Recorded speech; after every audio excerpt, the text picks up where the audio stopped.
11. Wahyu pasal 4 ayat 11.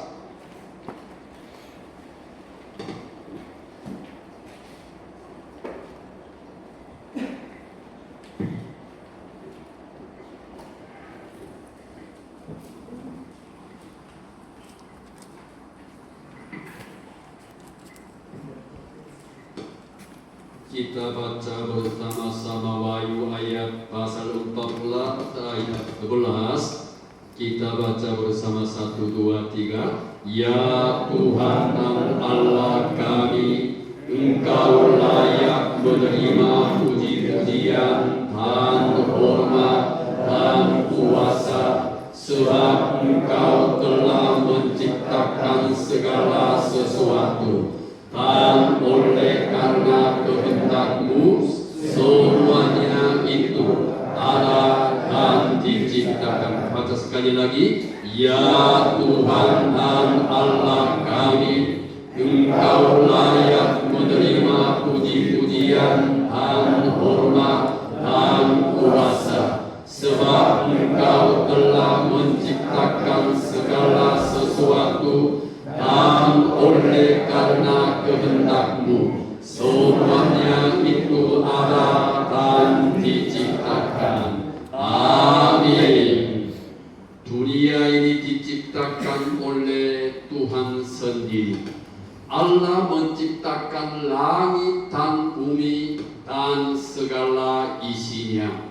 Setelah itu Allah menciptakan manusia, dan Allah memberi segala sesuatu haknya. Kuasanya telah memberi kepada manusia. Itu luar biasa. Karena ini di dalam Kejadian pasal 1 ayat 26 sampai 28, Tuhan memberi bagaimana kuasa kepada manusia. Saya baca ayat 28 saja, saya akan baca. Allah memberkati mereka, lalu Allah berfirman kepada mereka, beranak cuculah dan bertambah banyak, penuhilah bumi dan taklukkanlah itu, berkuasalah atas ikan-ikan di laut dan burung-burung di udara, dan atas segala binatang yang merayap di bumi. Amin. Allah memberkati manusia itu luar biasa. Allah memberkati manusia ini berkatnya luar biasa. Sekarang kita tidak bisa mengerti, karena kita tidak bisa kembali awal yang pada saat menciptakan langit dan bumi ini. Kita tidak bisa mengerti, karena ini kuasanya terlalu besar, berkatnya terlalu besar, begitu. Di sini firman katakan taklukkanlah ini. Taklukkanlah ini. Sebenarnya kata ini istilah tentara, begitu.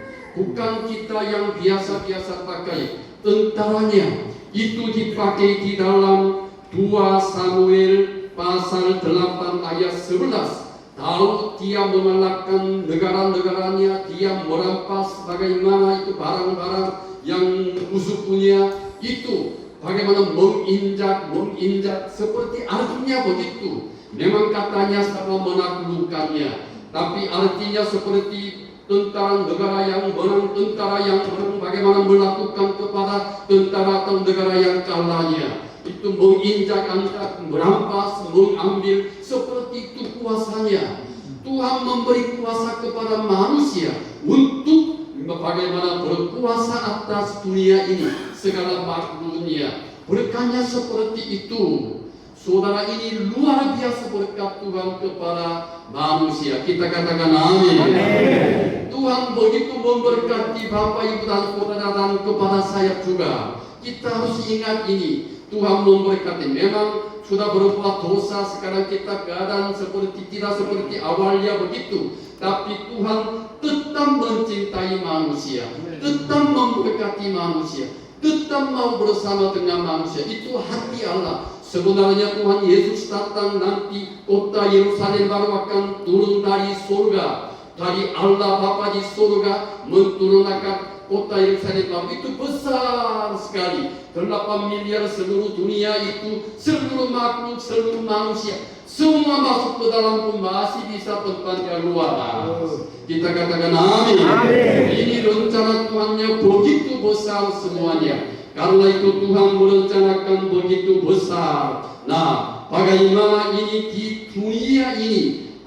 Ciptaan Allah apapun tidak boleh melawan perintah manusia. Manusia, singa pun manusia panggil harus takut dia tersungkur di depannya. Sekarang begitu atau tidak? Sekarang tidak ya? Aneh sekali, kenapa tidak begitu? Karena manusia berdosa, melawan firman Allah, melawan perintah Allah itu terjadi semuanya. Sekarang kita menikmati, kita sekarang mengalami itu. Semuanya bukan yang dosa luar biasa, bukan curi, mabuk, bukan melacur, bukan berzina, bukan itu. Melawan firman Allah, tidak mendengarkan firman Allah. Karena itu sekarang terjadi seperti kita ini. Karena itulah saudara ini kita harus yang bagaimana Tuhan memberkati manusia itu. Segala makhluknya harus taat kepada manusia. Di sini kita bisa bertanya satu pertanyaan. Kenapa Tuhan begitu memberkati manusia? Kenapa segala makhluknya harus taat kepada manusia? Taat kepada Tuhan boleh sebenarnya. Kenapa kepada manusia? Dan kepada haknya memberi kepada manusia luar biasa begitu. Bagaimana binatang-binatang juga semua lewat dinamai oleh siapa? Dinamai oleh Adam. Adam bagaimana keindahannya, kepintarannya luar biasa. Bagaimana kita bisa menamai bisa binatang ini, binatang itu, lewat-lewat itu, ini kami anjing, sapi, yang bagaimana singa, yang harimau, serigala, itu bisa? Tidak bisa. Tapi Adam bisa. Tuhan memberi hikmahnya luar biasa. Dia IQ-nya mungkin lebih dari 1000. Ini bukan bercanda, lebih dari 1000. Kita sekarang dunia ini paling canggihnya kalau sampai 180 IQ-nya, itu luar biasa orangnya. Tapi Tuhan awal memberkati manusianya, IQ-nya saya rasa mungkin 2000-3000 lebih dari itu. Karena coba kita memikirkannya, Adam dia menamai segala binatangnya, ikannya dan segalanya, pohon-pohonannya semuanya. Itu semuanya yang menamai oleh manusianya. Begitu Tuhan memberkati. Tapi di sini satu hal pertanyaan, kenapa Tuhan memberkati kepada manusia begitu luar biasa? Coba buka satu ayat, kita baca, kita mengerti sedikit. Kejadian pasal 2 ayat 17. Kejadian pasal 2 ayat 17. Kita baca bersama. Kita baca ini sedikit mengerti. Kejadian pasal 2 ayat 17.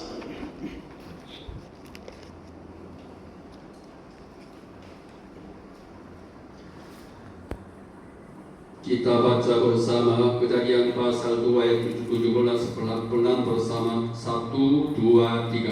Tetapi pohon pengetahuan tentang yang baik dan yang jahat itu janganlah kau makan buahnya, sebab pada hari engkau memakannya pastilah engkau mati. Sebab pada hari engkau memakannya pastilah engkau mati. Maksudnya sebelumnya bagi manusia tidak ada kematiannya. Tidak ada kematiannya. Manusia hidup selama-lamanya bersama Allah, selama-lamanya bergaul dengan Allah. Tidak perlu mati, tidak perlu susah payah. Itu karena sebab pada hari engkau memakannya, jika engkau memakannya, pastilah engkau mati. Jadi manusia makan itu jadi sekarang maunya masuk. Kita telah mati. Tubuh kita sekarang sehat-sehat pun, saya juga umurnya sudah lebih dari 70 tahunnya. sisa sedikit. Di dunia ini sisa sedikit. Karena manusia tidak mendengarkan firman Tuhannya. Karena ini Tuhan perintahkan kepada memberkati manusia, segala makhluknya itu harus mendengarkan perintah manusia. Itu artinya manusia juga harus taat kepada Allah, harus mendengarkan perintah Allah. Jika tidak mendengarkan perintah Allah, engkau mati. Artinya begitu. Karena Tuhan memberkati sesuatu itu bukan percuma, bukan kira-kira. Ada tujuannya. Ada tujuan apa Tuhan memberkati manusia luar biasa. Itu artinya, saudara, kamu harus taat kepadaku. Kamu harus mendengarkan perintahku. Karena di dalam Samuel yang Tuhan perintahkan kepada Saul melalui yang Nabi Samuel, mendengarkan lebih baik daripada korban sembelihannya. Mendengarkan lebih baik daripada korban sembelihannya. Bagi orang-orang Israel pada masa perjanjian lama, bagi mereka paling pentingnya korban sembelihan. Korban sembelihan di mana mereka bawa binatang pentingnya kemasuci atau baik Allah begitu. Tapi Tuhan menjelaskannya, lebih baiknya mendengarkan daripada korban sembelihan.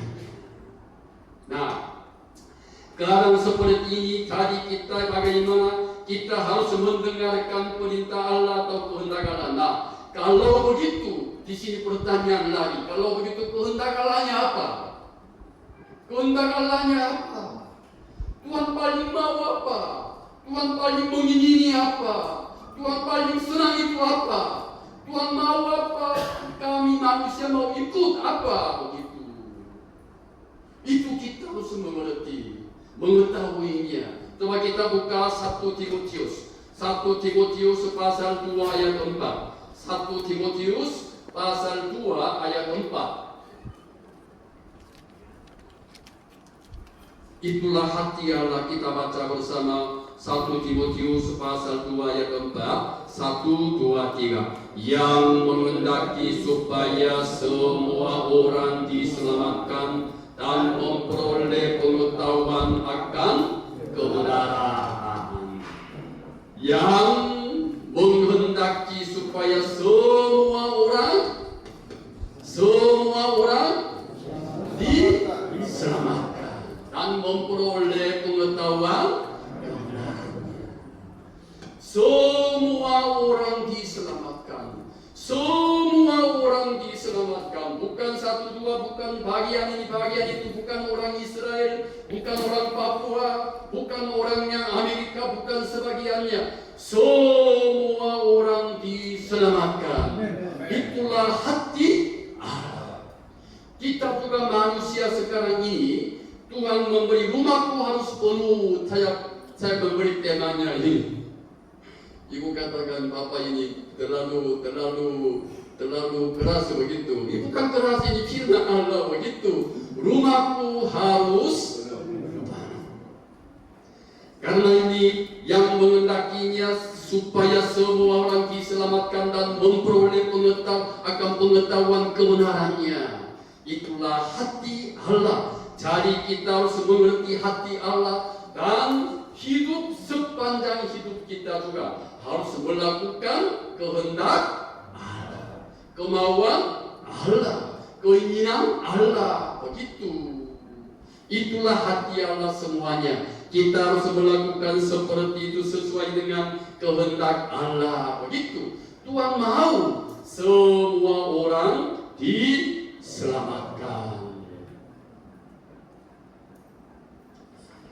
Dan karena itulah Tuhan Yesus, kalau begitu Tuhan Yesus menjelaskan tentang hal ini apa? Tentang keselamatan semua orang, keselamatan. Tuhan Yesus menjelaskan apa? Ini di dalam Lukas dan Matius penjelasannya. Coba kita satu ayat saja. Lukas pasal 14 ayat 23. Lukas pasal 14 ayat 23 kita baca bersama-sama. Tuhan Yesus memberi perumpamaan tentang bagaimana perjamuan pernikahan itu. Pada saat itu Tuhan yang Yesus, rumah Tuhan yang mengundang orang-orang, tapi mereka melarang, tidak mau datang. Jadi bagaimana Tuhan yang tuan rumahnya perintahnya? Coba kita baca Lukas pasal 14 ayat 23, kita baca bersama. 1, 2, 3. Lalu kata Tuhan itu kepada hambanya, pergilah ke semua jalan dan lintasan dan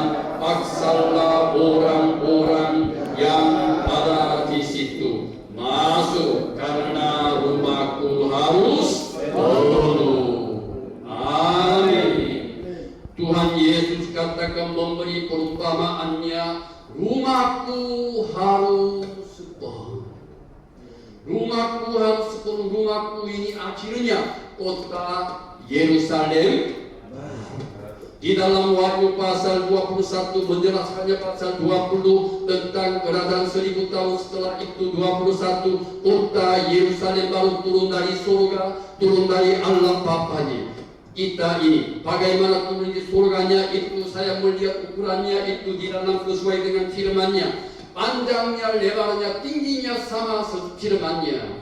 Panjangnya, lebarnya, tingginya sama begitu. Panjangnya, lebarnya, tingginya sekitar 2.400 kilometernya ukurannya begitu.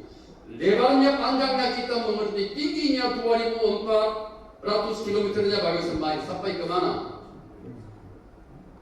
Sampai terbang pun tidak akan mencapai. Bagaimana rumah itu angka tingkat 5.000 juga bisa begitu.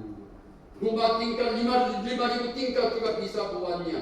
Ini seperti ini terlalu besar, karena seluruh jiwa 8 miliar semuanya masuk, nanti bertambah-tambah 10 jiwa 10 miliar pun nanti bisa masuknya. Karena Tuhan Yesus minta begitu, pergilah orang-orang yang aksalah dan membawa orang-orangnya. Membawa itu caranya bagaimana? Caranya silakan Tuhan yang teman tolong datangkan. Bukan begitu. Paksa itu artinya apa?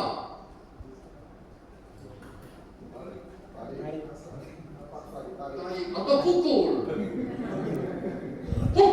Kamu kenapa tidak gereja? Pukul, ekstra bawa, itu paksanya. Paksanya bukan kira-kira begitu. Bapak bisakah? Teman bisakah? Bukan begitu. Teman salah. Harusnya Tuhan Yesus akan datang. Tuhan Yesus berdarah. Darah Yesus sudah bayar dosamu. Darah Yesus sudah bayar dosamu. Harus pergi gereja. Ayo pergi dengan tangan bawah. Itu paksa. Katakan amin. Amin. Bukannya semua takut. Luar biasa. Bukannya semua takut. Karena itu bukan biasa. Penginjilan juga itu biasanya, ayo silakan datang, cuma kita pun begitu. Bukan begitu. Darah Yesus sudah bayar dosamu. Darah Yesus sudah mengampuni dosamu. Kamu harus datang bersama dengan aku. Paksa membawa kepada Tuhan Yesus. Itulah caranya. Bukan saya mengajarkan sekarang ini. Tuhan Yesus mengajarkan ini. Dan Tuhan Yesus katakan, rumahku harus penuh. Rumahku harus penuh. Rumahku harus penuh. Rumahku harus penuh. Ini bukan perkataan saya. Bukan perkataan saya, perkataan Yesus Kristus. Karena ibu ini Hindu sistem sendiri berdoa, lama-lama berdoa. Ini komunitas tahu tinggal. Ibadah setiap pagi malam berdoanya itu berdoa bertahun-tahun berdoa. Itu di dalam ibadah pagi malam itu bertahun-tahun berdoa. SDMIS akan dibuka, Tuhan membuka jalan. Tuhan kirim dosen-dosen yang setia. Bagaimana mahasiswa-mahasiswi juga kirim begitu berdoanya. Lama-lama berdoa, Tuhan membuka yang hari ini Tuhan mendengarkan. Amin. Tuhan Ibu Kim selalu pagi ibu dan saya pagi bangun biasa setengah 5 bangun biasanya. Bangun 1 jam, 1,5 jam, hampir 2 jamnya ibadah lagi, berdoa lagi begitu. Pada saat itu ibu sering ungkapkannya, Bapak kita harus buka STBis. Tidak ada uang tidak apa-apa karena uang ini Tuhan punya. Uang ini Tuhan punya. Ini segala sesuatu Tuhan punya. Ya tafsir juga bagaimana Bapak kita mulainya Tuhan atau tidak. Ini tangan kita kosong, ibu bapak 2 orangnya. Ini tangannya kosong, datang tahun 2000 datang. Tapi di dalam sekarang gedungnya banyak, izinkan tangannya segalanya itu. Orang-orang semua tidak percaya. Pendeta Kim dan Ibu Kim banyak uang katanya. Lalu saya katakan tidak ada uang begitu. Mereka katakan ya benar. Tapi belakangnya begini. Di dalam bank, uang di bank tidak berbicara. Mereka bicara begitu. Tidak percaya.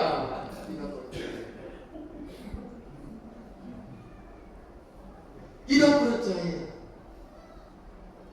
Gedung ini juga panjang itu dimulainya. Bagaimana dimulainya?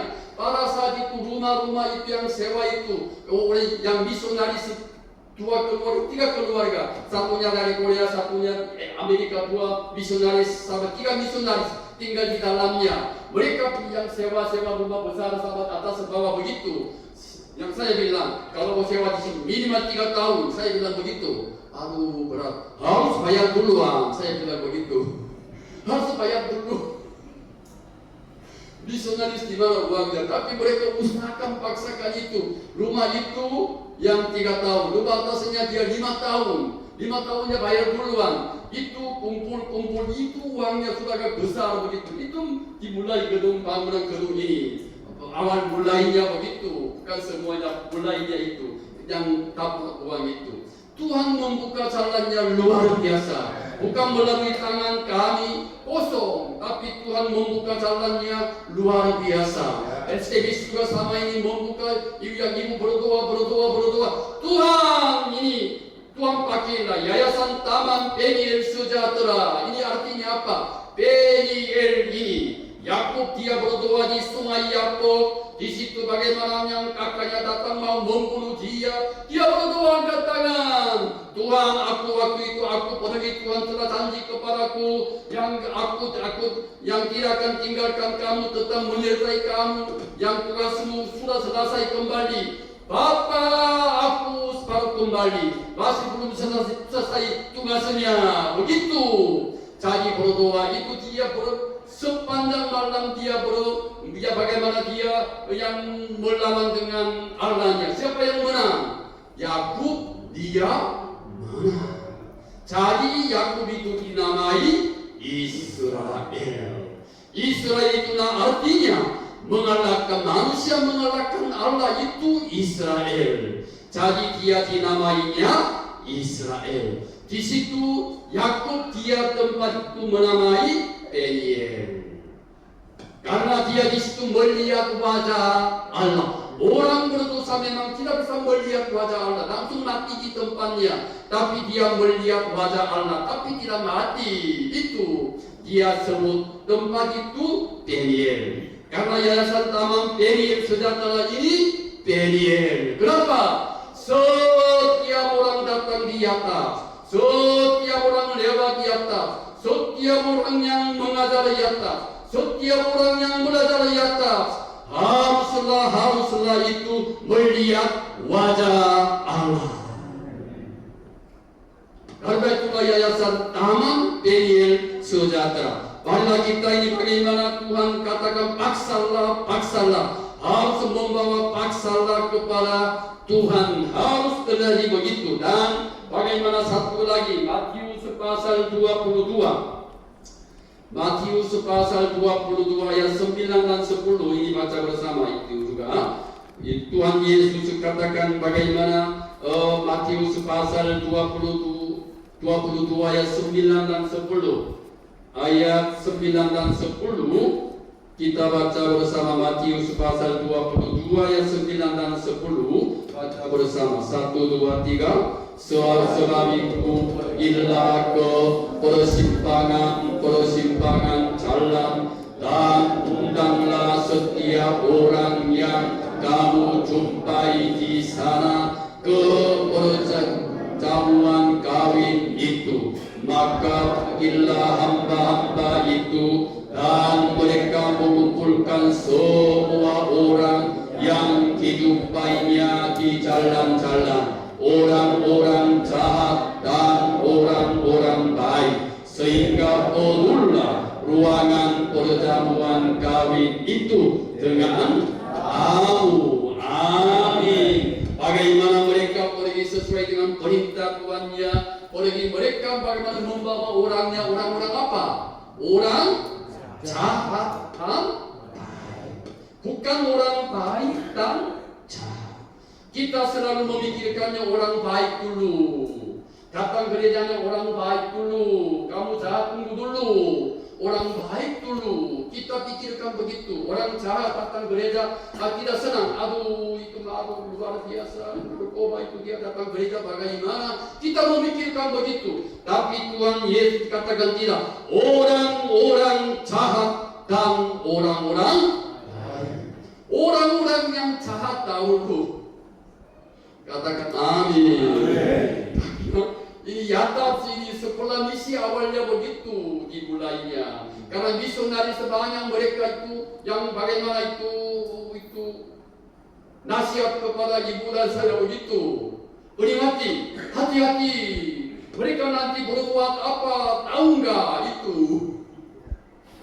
Orang-orang mereka kelakuannya tidak benar, nanti dalam Yatab sini terjadi masalah-masalah, tahu tidak begitu? Ibu katakan apa? Kami datang Papua ini bukan untuk hidup, datang Papua untuk mati. Mati apa yang perlu lagi? Begitu mereka diam begitu.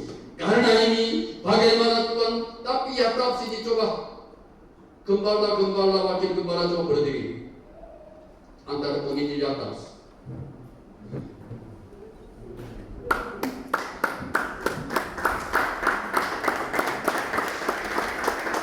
Coba ini duduk. Mereka awalnya hidupnya baik atau tidak? Hidupnya baik atau tidak? Tidak baik. Tapi di sini latihan itu sekarang sudah jadi gembala. Gembalanya dia sendiri bisa. Aku mau gembala itu bisa? Tidak bisa. Ini semua kidi. Bagaimana kidi? Gembalanya bagaimana dipilih oleh jemaatnya. Jemaat yang senang itu. Senang baru tadi dipilih gembalanya begitu. Jemaatnya pilih mereka sebagai gembalanya. Jadi ada mereka ada perubahannya ada atau tidak hidupnya? Perubahan? Kalau tidak perubahan tidak mungkin terpilih oleh jemaatnya. Perubahannya. Ini Tuhan kerjanya luar biasa begitu. Karena ini kitab yang membawa orang-orangnya. Karena di sekolah misi Yatab ini tidak ada persyaratannya. Orang-orang banyak tanya, bagaimana sekolah misi persyaratannya apa itu? Di sini persyaratannya enggak ada. Cuman yang mau, buta huruf juga enggak apa-apa. Yang mau silakan datang. Kita katakan yang mau datang semuanya. Karena ini bagaimana orang jahat dan orang baik mengundang mereka, membawa mereka ikut, mereka diselamatkan. Karena itu orang jahat dan orang baik, bukan orang baik dan orang jahat, orang jahat dan orang baik membawa mereka sampai ke surga, kota Yerusalem. Karena rumahku harus penuh. Rumahku harus penuh. Marilah bangkitlah. Bagaimana inilah misi Yesus dan misi Allah. Melalui kita sekarang Yatab segini. Karena bagaimana seperti yang Tuhan bertanya kepada yang di dalam Yesaya itu bertanya kepada juga Yesaya, siapakah pergi untuk aku? Siapakah pergi untuk aku? Yesaya katakan sautu, inilah aku, utuslah aku. Ia menjawabnya, jadi Tuhan pilih Yesaya dan yang utusnya. Karena Tuhan Yesus katakan, rumahku harus penuh. Rumahku harus penuh. Paksalah membawa semua orang. Rumahku harus penuh. Orang jahat dan orang baik. Mari kita berdoa. Bapa kami yang di surga, sore ini juga kami mendengar